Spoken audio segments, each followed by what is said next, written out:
14절에서 17절의 말씀을 봉독해 드립니다. 너는 매년 3번 내게 절기를 지킬지니라. 너는 무교병의 절기를 지키라. 내가 네게 명령한 대로 아비벌에 정한 때에 이래 동안 무교병을 먹을지니 이는 그날에 네가 애굽에서 나왔음이라. 빈손으로 내 앞에 나오지 말지니라. 맥추절을 지키라. 이는 내가 수고하여 밭에 뿌린 것에 첫 열매를 거둠이니라. 수장절을 지키라. 이는 내가 수고하여 이룬 것을 연말에 밭에서부터 거두어 저장함이니라. 내 모든 남자는 매년 3번씩 주 여호와께 보일지니라. 아멘. 할렐루야. 이 시간도 오늘 추수감사의 주일을 맞아서 예배 자리에 나온 여러분을 주님의 이름으로 환영하고 축복합니다.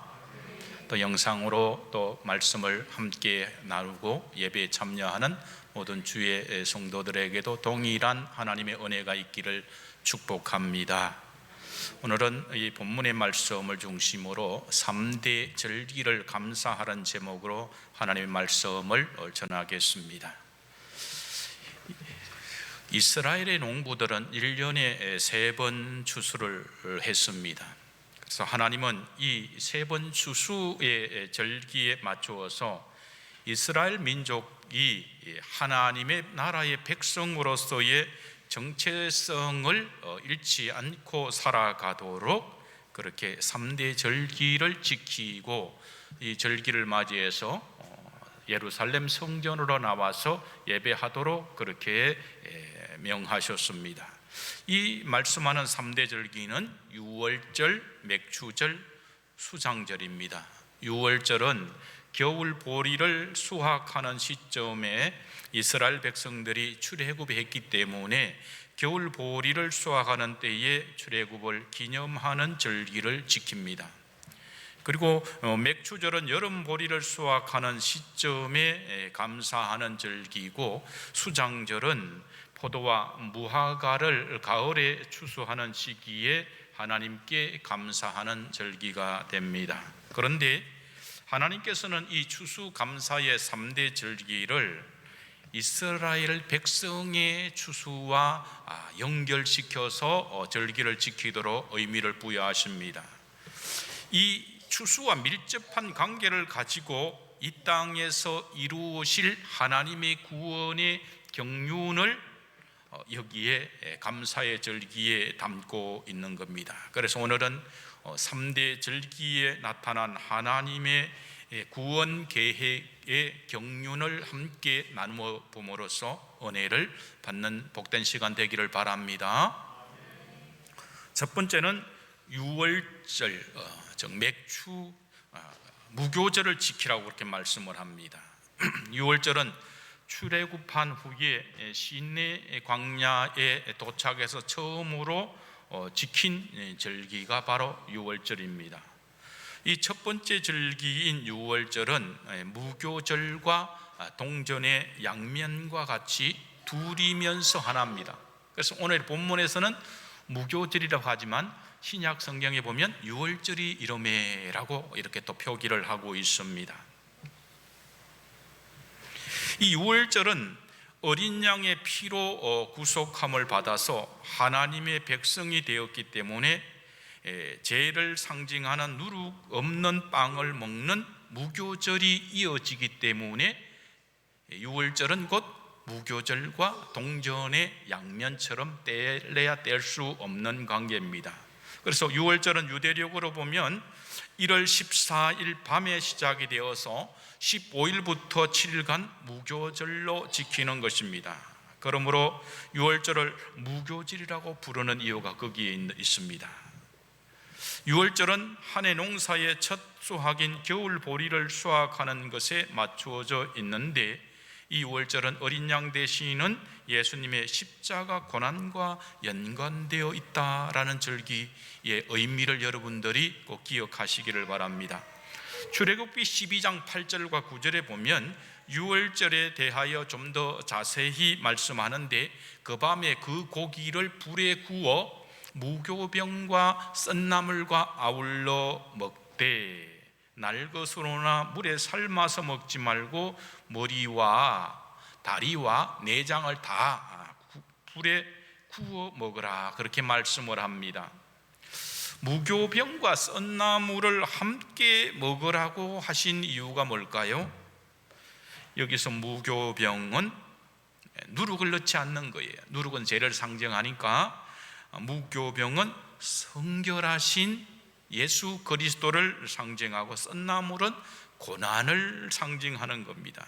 그래서 레위기 23장 6절에는 무교병을 일주일 내내 먹으라고 이렇게 말씀하는데, 이는 우리가 신앙생활하는 평생 동안 주님을 닮아서 성결하게 살고 또 주님의 고난에 참여하라는 그런 의미가 되는 겁니다. 그리고 어린 양의 고기를 반드시 불에 구워 먹으라고 그렇게 하신 것은 반드시 성령을 받고 먹으라고 그렇게 하신 의미가 있습니다. 그러므로 고린도전서 12장 3절에 누구든지 성령으로 아니하고는 예수를 주라 할 수 없다라고 말씀해요. 그리고 출애굽기 12장 48절에는 유월절에 어린 양의 고기를 먹을 수 있는 자격 요건을 할례로 규정을 하고 있습니다. 너희와 함께 거류하는 타국인이 여호와의 유월절을 지키고자 하거든 그 모든 남자는 할례를 받은 후에야 가까이 하여 지킬지니 곧 그는 본토인과 같이 될 것이나 할례 받지 못한 자는 먹지 못할 것이니라고 말씀을 해요. 그래서 본토인이든 이방인이든 할례를 받지 않고는 유월절 어린 양 되시는 예수님을 성찬식에 참여할 수 없다라는 그런 의미를 가지고 있습니다. 그렇다면 이 할례는 성도에게 영적으로 어떤 의미로 적용될까요?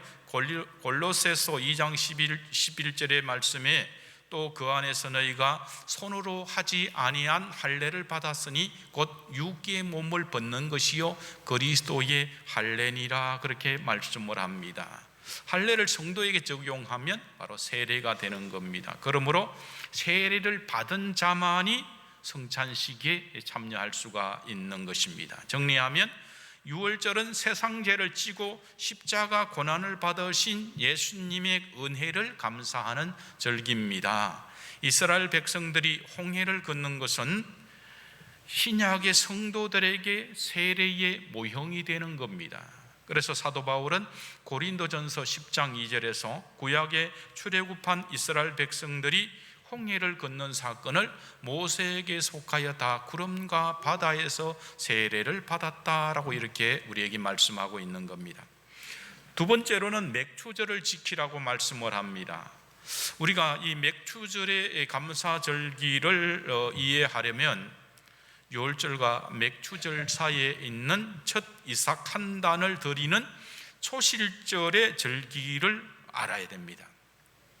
레위기 23장 10절 이하의 말씀에 보면 하나님은 첫 이삭 한 단을 바치는 절기를 지키라고 하는데, 이스라엘 자손에게 말하여 이르라, 너희는 내가 너희에게 주는 땅에 들어가서 너희의 곡물을 거둘 때에 너희의 곡물의 첫 이삭 한 단을 제사장에게로 가져갈 것이요. 11절에 제사장은 너희를 위하여 그 단을 여호와 앞에 기쁘게 받으심이 되도록 흔들되 안식일 이튿날에 흔들 것이며, 그렇게 말씀을 합니다. 여기서 우리가 주목할 점은 11절에 말씀하는 첫 이삭 한 단을 제사장에게 가져가 흔들되 안식일 이튿날에 흔들라고 말씀하는 대목입니다. 첫 이삭을 안식일 이튿날에 여호와 앞에 기쁘게 받으심이 되도록 흔드는 이 초실절은 예수님께서 유월절에 대속의 제물이 되시고 안식일 이튿날, 즉 3일째 되는 주일에 부활하신 것의 예표가 되는 거예요. 그러므로 바울 사도는 고린도전서 15장 20절에서 이제 그리스도께서 죽은 자 가운데서 다시 살아 잠자는 자들의 첫 열매가 되셨도다라고 그렇게 초실절에 대해서 실현된 것을 말씀을 하고 있습니다. 그래서 구약의 초실절, 즉 첫 곡식단을 드린 후에 50일째 되는 날이 구약의 맥추절입니다. 신약에서는 예수님께서 부활의 첫 열매가 되셔서 부활하신 후 40일째에 성천하시고 50일째 되는 날 무엇이 옵니까? 성령님이 오시는 거죠. 그래서 맥추절, 즉 오순절에 성령님이 강림하셔서 많은 열매를, 영적인 열매를 추수하게 되는데, 그래서 신약교회에서는 이 맥추절을 성령 강림절이라고 그렇게 부르고 있는 것입니다. 그리고 구약의 맥추절은 또 다른 의미가 있는데, 모세가 십계명을 받은 날이 바로 맥추절입니다. 유월절은 출애굽의 원년, 출애굽한 유월절을 하나님은 1월로 그렇게 시작하라고 명령을 하셨습니다. 이스라엘 백성들이 이 애굽에서 400년 종살이를 마치고 어린 양을 잡아서 피를 좌우 임방과 문설주에 발라서 해방되었습니다. 이 마지막 10번째 재앙 때문에 바로는 손을 들었던 거예요. 그리고 난 뒤에 이스라엘은 노예에서 해방되어서 이제 출애굽을 하게 된 겁니다. 그런데 이 6월절을 이스라엘 백성이 지킨 후에 출애굽해서 3월 1일 날 시내산에 도착하게 되는 거예요. 출애굽기 19장 1절에 보면은 이스라엘 자손이 애굽 땅을 떠난 지 3개월이 되던 날 그들이 시내 광야에 이르니라 그렇게 말씀하고 있습니다. 그런데 우리가 사용하는 이 성경, 개역 개정 성경은 3개월이 되던 날이라고 기록되어 있기 때문에 애굽에서 출애굽하여 떠난 지 석 달이 된 것처럼 우리가 느낄 수가 있는 거예요. 그런데 세번역 성경 출애굽기 19장 1절에서는 이스라엘 자손이 이집트 땅에서 나온 뒤 셋째 달 초하룻날 바로 그날 그들은 시내 광야에 이르렀다 이렇게 말씀을 하는데, 3개월이 되는 날은 셋째 달의 첫날이라는 의미입니다.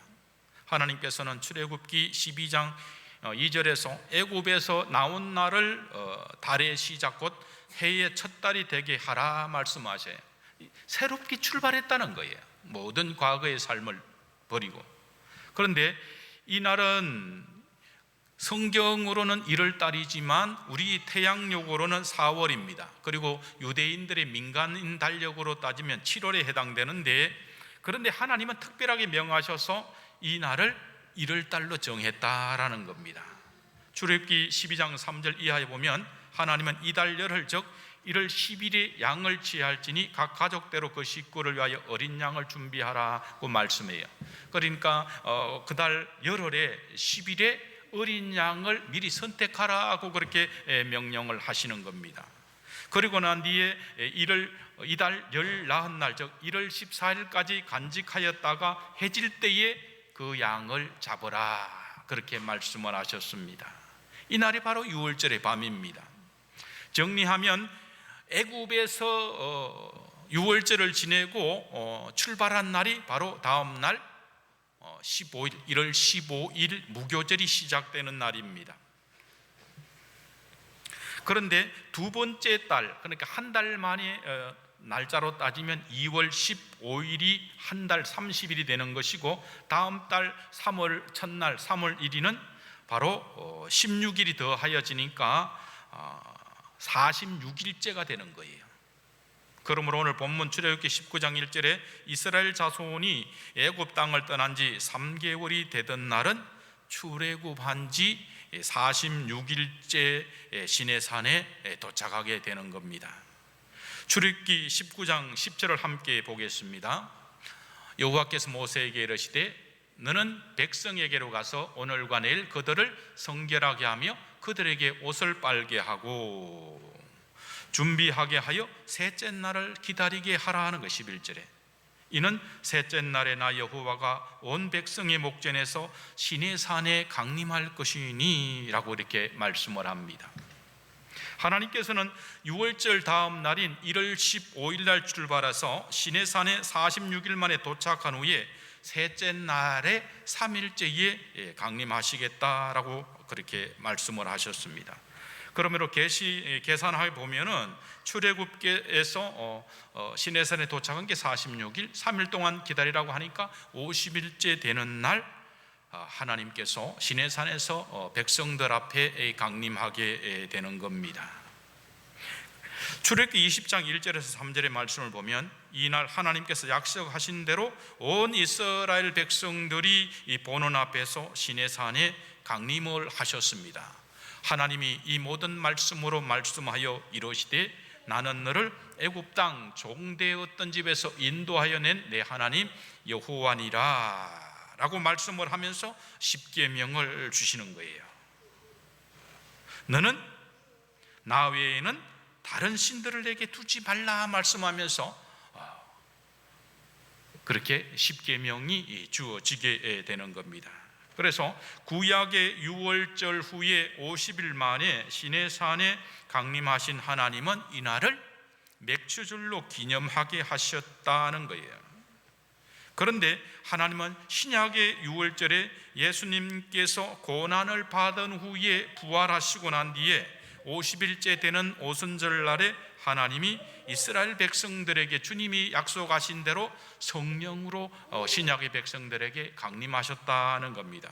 그런데 구약의 오순절과 신약의 오순절에 같지만 다른 점이 있습니다. 구약에서 오순절은 하나님이 강림하셔서 십계명을 주셨지만은 이 십계명을 돌판에 새겨 백성에게 전달되는 그날에 그들이 우상을 섬기다가 3,000명이 죽게 되는 그러한 불운의 한 안타까운 일이 일어나게 됩니다. 그런데 사도행전 2장 41절에 보면 신약의 오순절 날에는 구약의 백성들이 3,000명이 살아나는 역사가 이날에 그 말을 받은 사람들은 세례를 받으며 이날에 신도의 수가 3,000이나 더하더라는 게, 모세가 하나님의 계명 10계명을 백성들에게 전할 때는 3,000명이 죽었다는 거예요. 그 율법 앞에는 사람이 죽을 수밖에 없는 거예요. 그런데 하나님의 이 신약의 오순절에는 성령께서 강림하셔서 그 성령을 받은 충만한 베드로가 그 십자가 복음의 말씀을 전하니까 영적으로 죽었던 3,000명이 살아나는 역사가 있었다는 것입니다. 이 말씀은 구약의 하나님의 공의인 율법 아래서는 우리는 죽을 수밖에 없지만 신약의 사랑의 하나님인 예수 그리스도의 복음 아래서는 사실 살아나는 그런 역사를 모형으로 보여주고 있는 겁니다. 그리고 우리는 레위기 23장 15절 이하의 말씀에서 가르치는 맥추절에 드리는 새 소재 떡 2개를 드리는 것을 통해서 영적인 교훈을 받을 수가 있습니다. 안식일이 날 곧 너희가 요제로 곡식단을 가져온 날부터 세어서 7 안식일의 수요를 채우고 7 안식일 이튿날까지 합하여 50일을 계수하여 새 소재를 여호와께 드리되 너희의 처소에서 10분의 2에바로 만든 떡 2개를 가져가 요제로 여호와께 드린다는 거예요. 흔들어서. 맥추절에 새 소재로 드리는 이 2개의 떡은 무엇을 상징할까요? 구약의 맥추절에 드리는 이 2개의 떡은 신약의 맥추절에 성령 강림으로 인해서 세워질 교회의 구성원이 될 유대인과 이방인을 상징하는 예표입니다. 하나님은 맥추절에 드리는 이 새 소재인 2개의 떡을 통해서 구원받을 유대인과 이방인을 예표하고 있는 것입니다. 그런데 특이한 점은 맥추절에 드려지는 이 새 소재는 일반적인 소재 의식과는 달리 누룩을 넣으라고 말씀을 합니다. 레위기 23장 17절에 보면 하나님은 너희의 처소에서 10분의 2에바로 만든 떡 2개를 가져다가 흔들지니 이는 고운 가루에 누룩을 넣어서 구운 것이요 이는 천요제로 하나님께 드리는 것이며 라고 합니다.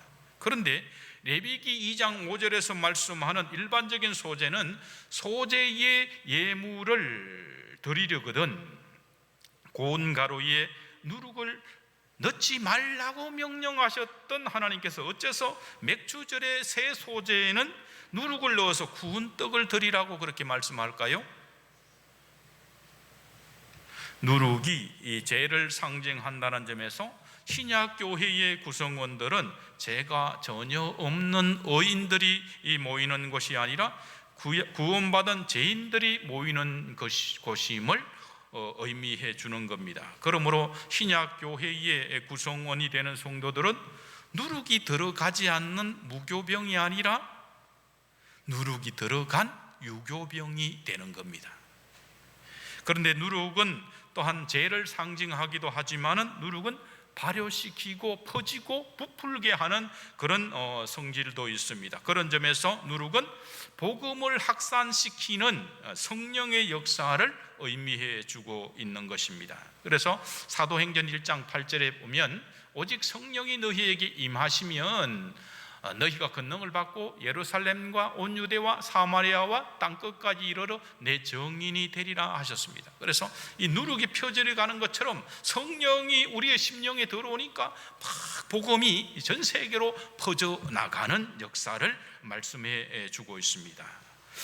그런데 이 누룩을 넣어서 떡에 구우라는 거예요. 불로 구워서 그렇게 하라는 의미는 불은 연단을 의미하는 겁니다. 그래서 성령으로 불같은 연단을 받은 성도만이 하나님께 드려질 수 있다는 그런 의미를 가지는 겁니다. 세 번째로는 수장절을 지키라고 합니다. 오늘 우리가 드리는 이 추수감사절의 원형은 구약 성경에서 수장절과 초막절로 불리던 그런 절기였습니다. 수장절은 히브리인들이 가을에 포도 열매와 무화과 열매를 거두어 드리는 절기라고 해서 수장절이라고 그렇게 부릅니다. 그런데 이스라엘 백성들은 이 수장절 기간에 초막을 만들고 7일간 초막에서 생활했기 때문에 수장절을 다른 이름으로 초막절이라고 부르기도 합니다. 하나님이 이스라엘 백성들에게 초막에 거하는 7일간 거하는 초막절을 지키라고 한 이유가 무엇일까요? 조상들이 출애굽 사건과 광야 생활에서 하나님께 받은 은혜를 대대로 기억하도록 그렇게 초막절을 지키라고 말씀한 겁니다. 정리하면 초막절은 이스라엘 백성들이 광야에서 장막을 짓고 살았던 것을 기념하고, 수장절은 가을 추수를 기념하는 절기입니다. 그러나 이 점은 수장절과 초막절의 표면적인 이유예요. 수박의 겉과 같다는 거예요. 우리가 알아야 될 것은 그 안에 감추어진 수박의 속살, 붉은 부분을 알아야지 참된 성도가 될 수가 있습니다. 우리는 수장절의 구속사적인 의미를 알아야 됩니다. 수장절은 예수님께서 재림하셔서 앙을곡 성도들을 천국 곳간에 들여서 영원한 안식을 누리게 될 것을 예표하는 것입니다. 세례 요한은 마태복음 3장 12절에서 예수님에 대해서 그는 손에 키를 들고 자기의 타작마당을 정하게 하사 알곡은 모아 곳간에 들이고 쭉정이는 꺼지지 않는 불에 태우시리라고 그렇게 예언의 말씀을 했습니다. 그렇다면 하나님께서 7일간 초막절을 지키게 한 이유는 무엇일까요? 유대 랍비들은 미시나에 초막 만드는 법에 대한 규정을 하고 있는데, 값비싼 재료를 사용하거나 견고하게 짓지 못하도록 했고, 지붕은 하늘이 보이도록 완전히 덮지 못하게 그렇게 규정하고 있습니다. 이렇게 랍비들이 규정한 이유는 초막이 영원히 거하는 처소가 아니라 일시적으로 거하는 처소다라는 사실을 강조하기 위해서입니다. 이스라엘 백성들은 40년을 광야에서 생활하면서도 한 번도 돌로 집을 견고하게 짓지를 않았습니다. 그 이유는 언제든지 하나님이 말씀하시면, 하나님이 부르시면 약속의 땅인 가나안 땅으로 출발해야 되기 때문에, 이동해야 되기 때문에 그랬습니다. 그러므로 우리는 구약의 이스라엘 백성들이 광야에서 초막에 거했듯이 신약의 영적 이스라엘인 우리 성도는 자신이 살고 있는 이 세상의 삶은 영원한 것이 아니라 7일간 초막에 거주하는 것처럼 광야의 초막의 삶을 삽니다라는 것을 기억하도록 초막에 거하게 하신 것을 우리는 교훈 삼아야 되는 거예요. 이 땅에 살아가는 것이 영원한 것처럼 여기에 모든 것을 걸고 살아가는 것이 아니라 그냥 초막처럼, 텐트처럼 그렇게 생각하면서 생활해야 된다는 것입니다. 이제 말씀을 적용하면서 마치고자 합니다. 출애굽기 23장 14절에 너는 매년 3번 내게 절기를 지키라고 그렇게 말씀을 하셨습니다. 우리가 이 절기를 단순히 추수에 대한 감사의 절기로 지킨다면 우리 민족이 지키는 추석과 다를 바가 없습니다. 추석에 농사가 잘 되면 감사하지만 농사가 잘 되지 않으면 감사할 게 하나도 없고 불평하는 거예요. 그리고 우리는 농사를 짓지 않는 사람들이 많기 때문에 농사를 짓지 않는 사람은 이 추수감사절기에 감사할 게 하나도 없는 거죠. 그러나 그리스도인들이 지키는 이 추수감사의 절기는 하나님의 구원의 경륜이 여기에 곁들여 있는 것이다라는 겁니다. 요한복음 12장 24절에 내가 진실로 진실로 너희에게 이르노니 한 알의 밀이 땅에 떨어져 죽지 아니하면 한 알 그대로 있고 죽으면 많은 열매를 맺느니라 그렇게 말씀합니다. 여기서 한 알의 밀은 이 땅에 오신 예수 그리스도를 의미하는 거예요. 이분이 땅에 떨어져 성육신 하셔서 죽지 않으면 하늘 그대로 있지만 죽음으로 인해서 많은 열매를 맺는다라고 말씀을 하는데, 여기서 하나의 밀은 십자가의 복음을 의미하는 겁니다. 여기서 땅은 여러분의 심령, 여러분의 마음을 의미하는 건데, 예수님은 마태복음 13장 23절에 천국에 대한 비유에서 좋은 땅에 뿌려졌다는 것은 말씀을 듣고 깨닫는 자니 결실하여 어떤 것은 100배, 어떤 것은 60배, 어떤 것은 30배가 되느니라고 그렇게 말씀합니다. 하나님이 지키라 하신 이 3대 절기 가운데 유월절과 맥주절은 이미 영적으로 이루어진 겁니다.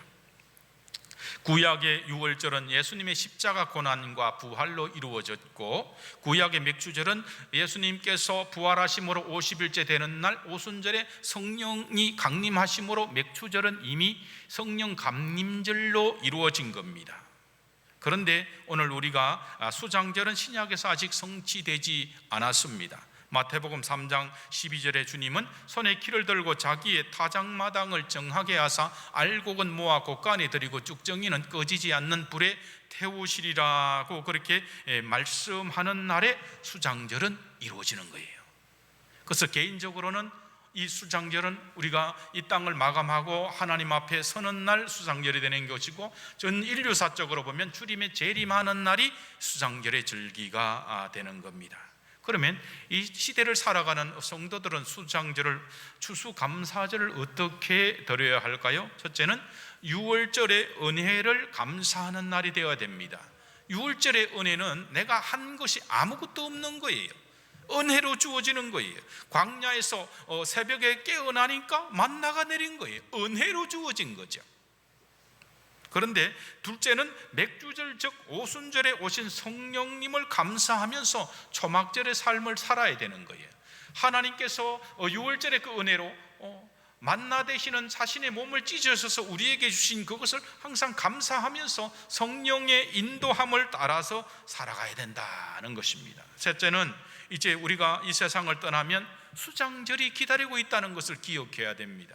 하나님 앞에 알곡과 쭉정이를 구분하는 심판대가 바로 수장절입니다. 그때 섰을 때에 겉은 알곡 같은데 안은 쭉정이 같은 사람은 하나님 앞에 설 때에 어디에요? 쭉정이는 꺼지지 않는 불, 지옥에 던져지리라고 주님이 말씀하고 있는 거예요. 이것을 우리는 준비하며 살아야 되는 거예요. 이걸 망각하면서 이 시대를 살아가면 안 되는 거예요. 추수감사절의 앞에 온갖 과일과 또 무패, 파 이런 것들이 하나님 앞에 드려졌습니다. 그런데 저기에 내가 지금 과연 어떤 알곡으로 있는가를 보아야 되는 거예요. 이게 추수감사절을 드렸구나.